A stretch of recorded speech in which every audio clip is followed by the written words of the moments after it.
In 1928, Zack's Hot Dogs opened its doors in Burlington, North Carolina. In that same year, Jim Faulkner was born, a man who has dedicated his life to service. But now, this man, who has helped others for decades, needs help himself. It's not anything that he hasn't done for us all these years, so it's not anything that, it's just something we do. Family does that kind of thing. So. There are more than 1,000 faculty and staff at Elon University. You might know the professors and administrators, but what about the people behind the scenes? Today, you'll meet 3 of them. I can't imagine working anywhere else. I'm just happy here. That's not easy because it's hard to motivate yourself to do crazy things. The Olympic dream is not a reachable goal for most. But for this Elon senior, it'd be crazy not to try. When you're swimming in front of him, you kind of feel like you're about to be bulldozed by a submarine. I'm Greg Brzezowski. I'm Mason Sklett. And I'm Doug Williams. These stories now on 30 Minutes. In 1928, Zack's Hot Dogs opened in Burlington, North Carolina. Weeks ago, we walked into Zack's looking to do a story on a place, but instead we found a story about Jim Faulkner, a frequent customer at Zack's and a man who has dedicated his life to service in his community and to his family. He served in the military, taught at the local community college, and has even saved lives, including that of his own grandson. But now, Faulkner is aging and sick, suffering from a disease that's taken away his body, but not his mind. Faulkner has quite a story to tell, if only he could be the one to tell it. In another life, Burlington, North Carolina was a bustling mill town, and for more than 80 years, Zack's Hot Dogs has been a community icon. While it may be famous for its chili cheese dogs, it's a place that is defined by its regulars. We always eat here on Monday. It's a tradition, and in my family, it was a family tradition. You know it's going to be here. It's a staple. You always know what you're coming back to. This is Zack's third-generation owner, Zach Talupas. He says regulars like these folks aren't hard to find. There's Ms. Bruce. There's Randy. I don't know those 2 guys, but they come in together. They work at Melville Dairy down the street. That guy's name is Doug over there, and I just, because you grew up with him, you just know everybody. At age 85, Jim Faulkner is one of those regulars. We sat down with Faulkner and his daughter Deborah in their Burlington home. Don't you think it's kind of a staple? Does he go there every day? No, but we go at least, we're at Zack's, at least once or twice a week, aren't we? Well, this week, 3 times. So far this week? Yeah. We're at Zack's every week. Although Faulkner admits that the hot dogs are a big part of why he goes, there's another reason why Zack's has a place in his heart. Did you and Mama go there when you guys were dating years ago? Yeah. Started going to Zack's when they were dating in when he was in service, I guess, or just come out of service. Just come out of service. While Zack's may just be a restaurant to some people, it's much more than that for Faulkner. It's a place where, 65 years ago, he went on dates with the woman who would later become his wife. She died in May of 2012. Faulkner is a man who has dedicated much of his life to service. He served in Germany after World War II. He also taught mechanics at Alamance Community College for 7 years. But when Faulkner retired, he witnessed a car accident that his daughter, Deborah, thinks changed the direction of the rest of his life. I just remember that one girl was dead when Daddy got there, and he couldn't help her, and then he started becoming involved in the rescue unit. And I don't know if is that what triggered your interest, or you just wanted to you just wanted to help people? I wanted to help people, I guess. Just wanted to help people, I guess. Well, that's as good a reason as any. Faulkner became an EMT and later founded Alamance County Rescue, where he remains a senior member. On the day we sat down with Faulkner, his 18-year-old grandson, Ethan, had stopped by to pick up a bottle of cheerwine. It turns out Faulkner's medical training and his commitment to his family collided in a major way when Ethan wandered into a lake at only 18 months old. When they called the ambulance, I was dead whenever they pulled me out of the water. I was not breathing. My heart stopped. And they said that Grandpa did CPR until the ambulance got there. And in the 8th grade, Ethan's teacher asked him to write about his hero in life. He didn't have to look far. It says, my hero is my grandpa. My grandpa was always there for me. He saved me when I was 18 months old. He is very lucky. He has Parkinson's disease. And he has a knee replacement. First thing that makes my grandpa my hero... Excuse me, I'm sorry. that he is always there for me. He saved me when I was 18 months old. I had drowned in a lake, and he pulled me out of the lake, and I was technically dead. He had to do CPR on me until the ambulance got there. My grandpa is very courageous, nice and strong. I love my grandpa. He is the best hero in the world. So much of his life's been about service, and whether it's his job or his family, I mean, that's clearly why he's your hero. And so it's got to be proud. You've got to be proud. And now this man, who has been helping people his whole life, needs help himself. Faulkner suffers from a rare disease called progressive supranuclear palsy. PSP has symptoms similar to Parkinson's disease and limits his ability to see, speak, walk, and do many of the things that healthy people take for granted. As a result, Faulkner requires care around the clock. But unlike many senior citizens, he doesn't stay at a retirement home. He stays at his home, and his children take turns living with him. But what's most frustrating about PSP is that Faulkner's brain is unharmed by the disease. It's his body and his ability to communicate that are failing him. It's frustrating, isn't it? That's the thing I think that bothers him the most, is not being able to communicate as well as you once could. Is that right? Faulkner has had the disease for about 7 years, but it's gotten progressively worse over the last 3. Despite his worsening condition, Deborah and the rest of his children see no reason to move their dad out of his home. But this is home, isn't it, Daddy? This is where he wants to stay, and this is where he'll stay as long as we can do it. Just because Faulkner is sick, though, doesn't mean he doesn't have any fun. He went to Hooters for lunch today. Hooters, huh? That's one of his favorite places to go. He likes to go to Hooters. He's got the waitresses that come over and hug him and do all that kind of stuff. He just loves Hooters, don't you, Daddy? Spend 10 minutes inside Faulkner's house and you'll realize that it's not living alone or even talking that matters most. It's the family that's always there for him. With Faulkner's illness and his wife's recent death, it hasn't been the easiest of years for the family. But one thing that remains unwavering is their devotion to one another. I mean, that's a commitment. And what is that like for you? You know, is redeeming? It's something that you don't even think twice about. It's not anything that he hasn't done for us all these years, so it's not anything that, it's just something we do. Family does that kind of thing, so. I mean, you know, it's part of who we are, isn't it, Daddy? Yeah. Every family has their traditions, and Jim Faulkner would tell you that eating at Zach's Hot Dogs is right up there with the best of them. Zach's is his own personal time capsule. It's a place that has lived a long and successful life right beside him. And if his family has anything to say about it, neither is going anywhere anytime soon.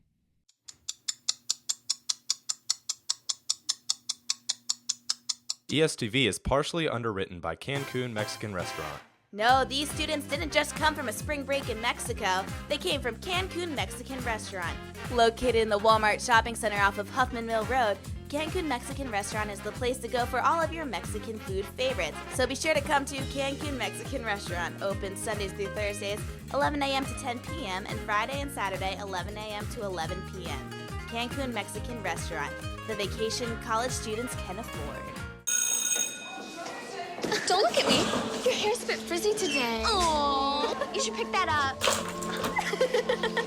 Oh, you're such a dork. Loser. Here, let me help you with that. Oops. Every day, kids witness bullying. Oh, look. Your crush is looking at you. Poor you. They want to help, but don't know how. See, no one here's gonna help you, because no one Teach your likes you. kids how to be more than a bystander. Visit stopbullying.gov.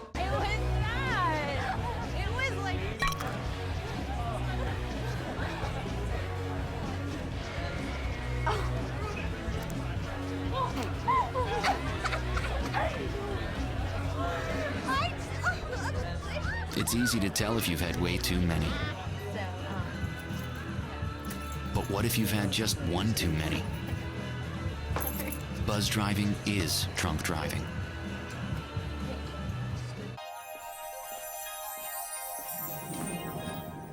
Can you consent with me? Imagine what you'd see if every child had a book to read. 'Cause every kid across the nation deserves a book to read, and we can make it happen right now. No, I don't know what you've been told, but kids with books learn so much more. So the mission is for us to get a book to each and every child. So let's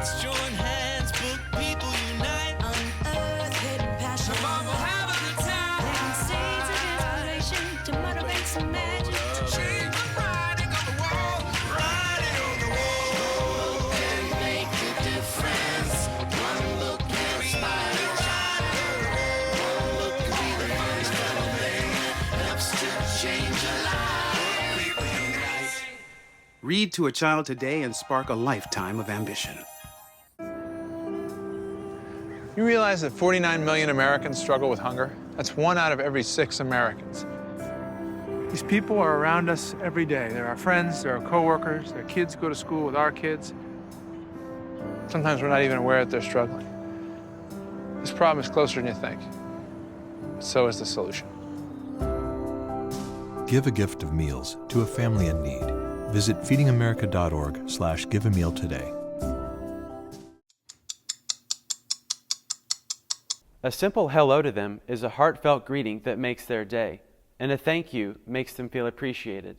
It's not easy being a barista, landscaper, or a biobus driver, but they come to work with a smile every day of the week, earning every dollar of their salary with enthusiasm and passion. Walk a day in their shoes and you realize just how much difference simple courtesy makes. They are part of the fabric that makes Elon, Elon, but you'll only notice them if you pay close attention to detail. Elon University is like one big theater set, all 575 acres of it. Everyone in it is a character, and the first scene begins as the sun rises. Scott Riviera choreographs the same routine every morning. He takes his role very seriously. But beyond his landscape job title, he once was on an actual stage. I started out in as an actor many years ago. I came to North Carolina actually because of my singing audition. The setting was in El Paso, Texas. Riviera was just 7 years old, and he went to a play titled 2 Nights in a Ballroom. What happened unexpectedly during the show changed the course for the rest of his life. My sister was in the show, and there was a little boy that was supposed to run across stage and yell, "They're coming, they're coming." And the little guy broke his leg on opening night, and so I had to fill in for him. My sister said, "Well, my little brother can do it." What he loved the most was starting something from scratch and watching it develop. You sort of start with the bare bones, and you have to put everything together, and when it's done, you get to see the final product. Kinda like his job now. Riviera has been working as a landscaper at Elon for the last 10 years. He changed careers when he started his own family. He needed a more consistent income to take care of them. Of all the roles he's played, there is one that he truly enjoys the most. One that is offstage. First and foremost, I'm a father. I have a 16-year-old little girl. She is the light of my life. She's the reason he gets out of bed every morning to make the drive to Elon, where he spends the first hour and a half of his shift picking up trash. In total, he and his team spend about 80 hours a week picking up more cigarette butts and gum wrappers than you might think. I have a 5-gallon bucket that I pick up litter in, and it is not uncommon for me to empty it 3 or 4 times in that hour and a half. So a lot of litter built up overnight. Riviera says the littering isn't because students are careless. He has another way of looking at it. I think it's more of a carefree attitude. You know, they're not worried about it. It doesn't bother them. And I think the students care here. It'd be nice if they cared a little bit more, but I think for the most part, students are pretty good about it. Riviera is still acting. In his free time, he performs with the Snow Camp Outdoor Theater, but one of his biggest passions is taking care of the environment. That's why he picked up a rake as a landscaper. We get one planet, you know, I don't want to screw it up if I can help it. If I can make it a better place, that's my goal. I've succeeded, you know. This cast member gets to enjoy the set he's worked long hours beautifying. A set that, thanks to hard-working employees like Riviera, was voted the most beautiful college campus by thebestcolleges.org. As Riviera does his curtain call at 3 o'clock, there is someone else paying attention to detail. That's Sandy Smith, and her day just started brewing. On the second floor of the Corey Business Center building is Java City, where you'll find a tiny barista tucked away in a corner. The woman behind the counter is gaining popularity for not only her skill of brewing complicated orders, but how she serves them, with a simple smile often followed with one of her contagious laughs. I can't imagine working anywhere else. I'm just happy here. She remembers people's orders. He always gets a cinnamon roll latte. And their names. His name's Mark. Smith says interacting with the students gets her through the day. I feel like they're my kids. I got a lot of kids. She makes an effort to remember every face, and memory hasn't failed her yet, even for the customers who graduated. A lot of students I wonder about, but I guess they're doing okay. You can tell Smith loves Elon students unconditionally, but there is one thing she wishes they would do. I wish they'd learn to hit this trash can back here. You'd be surprised how many times a day I have to pick up paper. When her shift ends, she makes a 45-minute drive home to Reidsville, North Carolina. But the time she spends behind the wheel during her daily commute is nothing compared to the mileage Johnny Williams covers in a day on the job. Williams was born in the 40s, when gas prices were a fraction of what they are today. People come in and get 50 cents worth of gas, man, they'd ride for a while on that because it was so cheap, 26 cents a gallon. He once just used pocket change to fill up his 1965 Carolina Blue Rambler. And though the prices of gas have changed, his love for cars hasn't. That's why he still drives for a living. After retiring from the North Carolina Department of Transportation, he hopped in the driver's seat of a biobus. I don't have to do this job. I just do it to have something to do. And if he stops having something to do, he's afraid of what might happen. One of the neighbors told me, said, you stop working, you'll die. I said, well, I ain't gonna stop working because Williams makes 12 trips a night to places like Target and the movie theater. In one shift, he drives around 120 miles, leaving a lot of time to interact with students. It really shocked me when I started working here how nice they are. And I really enjoy being around them. He looks out for them even when they get off the bus. I want to make sure, I don't leave them over there because they depend on the bus. And I want to make sure that I take care of them.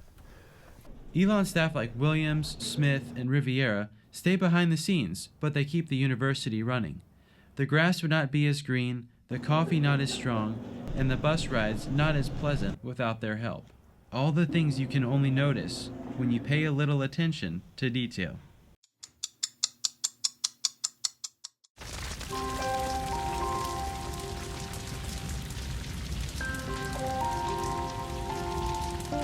A single ember that escapes from a wildfire can travel more than a mile. That single ember can ignite and destroy your home or even your community. You can't control where that ember will land, only what happens when it does. Get Fire Adapted now at fireadapted.org. How you doing? My name's Steve. My family's lived in this neighborhood for years. Recently, things got so tight, we had to go to our local food bank for help. I lost a lot of sleep worrying about what the neighbors might think. That is until I saw them there, too. How'd I do, Steve? A little stiff. You could have done a little better. What? Come on. I have an Academy Award. Yeah, but not for playing me. Play a role in ending hunger. Visit feedingamerica.org/hunger and find your local food bank.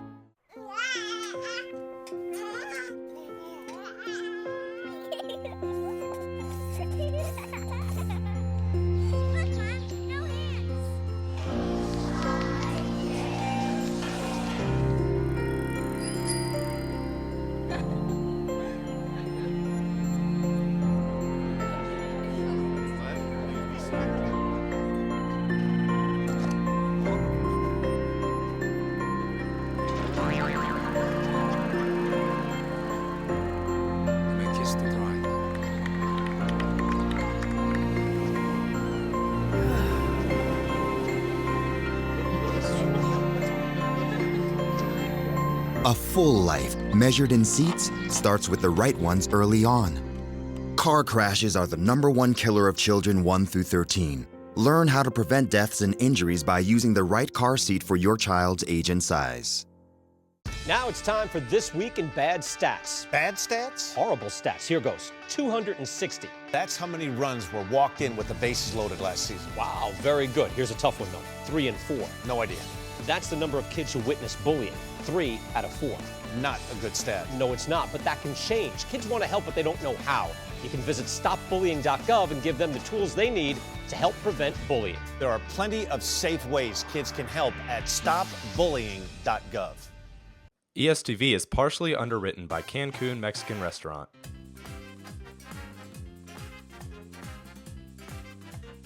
Let's do this.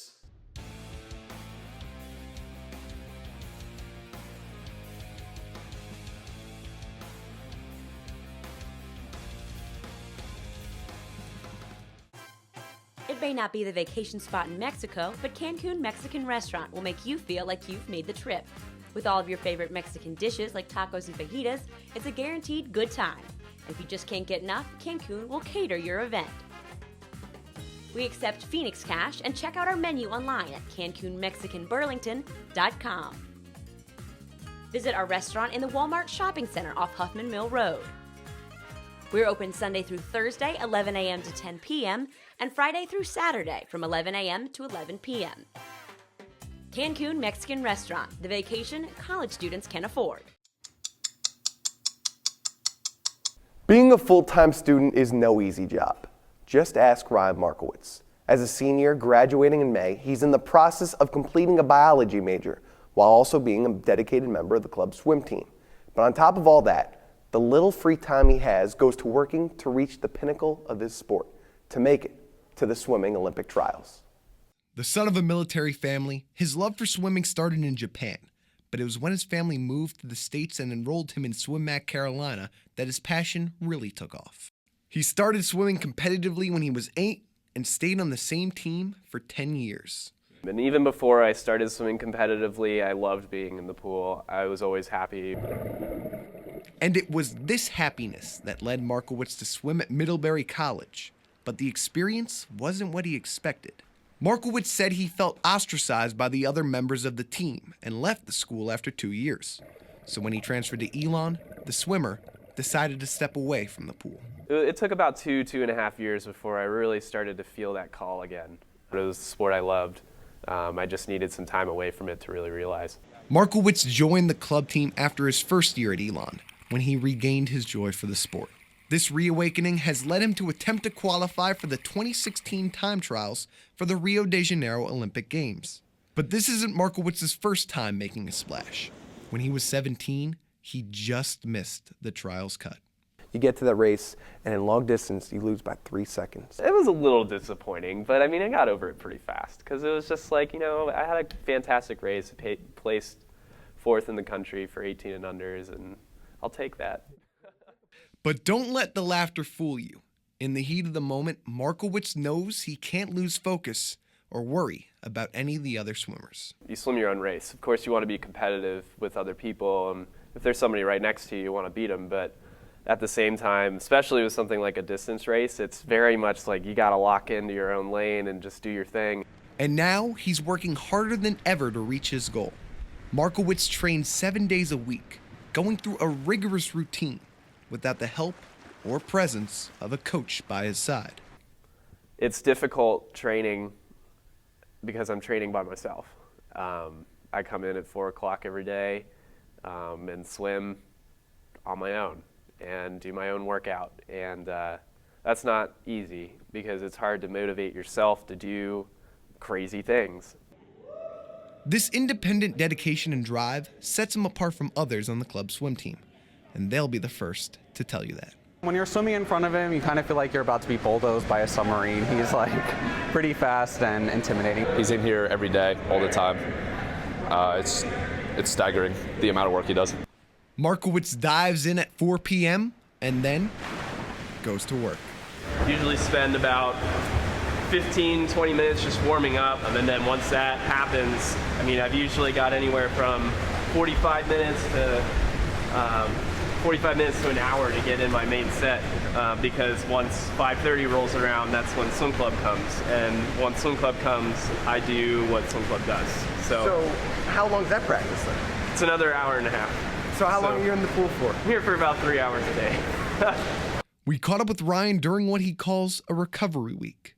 Today, he's trying out some new drills, training his body to move with perfect technique, even while physically exhausted. Because I feel like if I can do it while I'm tired, I should be able to do it when I'm fresh. One of Markowitz's best events is a 200-meter freestyle, which is 4 lengths of an Olympic-sized pool. If you walk from West End Station to McEwen, you'd be walking the same distance. That may not seem far, but imagine doing that in a pool in less than 2 minutes. Now walk a bit further to Alamance, and that's how far the 400-meter is, which is Markowitz's other event. If you want to match Ryan's pace, that would take you 4 minutes. Ryan invited us to one of his personal time trials where he put his skills to the test. The number he was reaching for, a 1:45 in the 200 free. So you did a 1:49.27.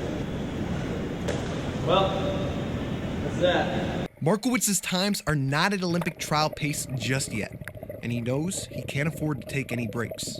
If you're thinking of skipping a workout, think about the person that's not skipping that workout and where they're going to be a day from now, and they're going to be a day ahead of you. Few people truly understand what it will take for Ryan to achieve his goals. Sue Walsh is one of them.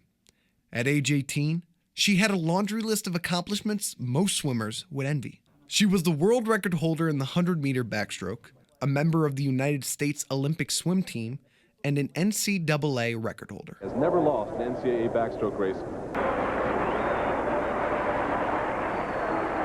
Right at the wall, Sue Walsh with a comeback, the streak unbroken. It's the 2 times per day, and then there's the strength and conditioning, and then there's the nutrition, and just really taking care of your body all around.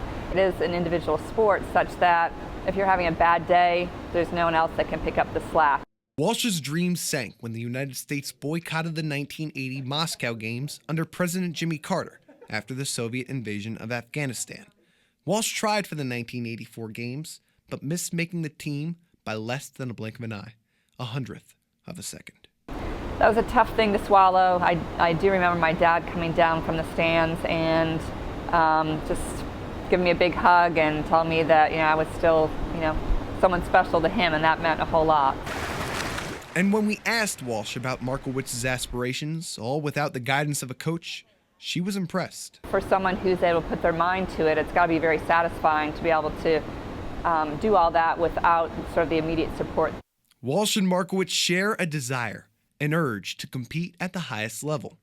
And Markowitz, though optimistic about his dreams, is realistic in his ability to achieve them. It's definitely a reach, and I mean, life comes at you fast, and I'm going to be out in the real world pretty soon, and who knows what's going to happen in the next 3 years, so, but I'm not going to let that stop me. And even if his hard work doesn't pay off come Olympic trials, Markowitz isn't worried. He has a plan B. Markowitz has another love, coaching.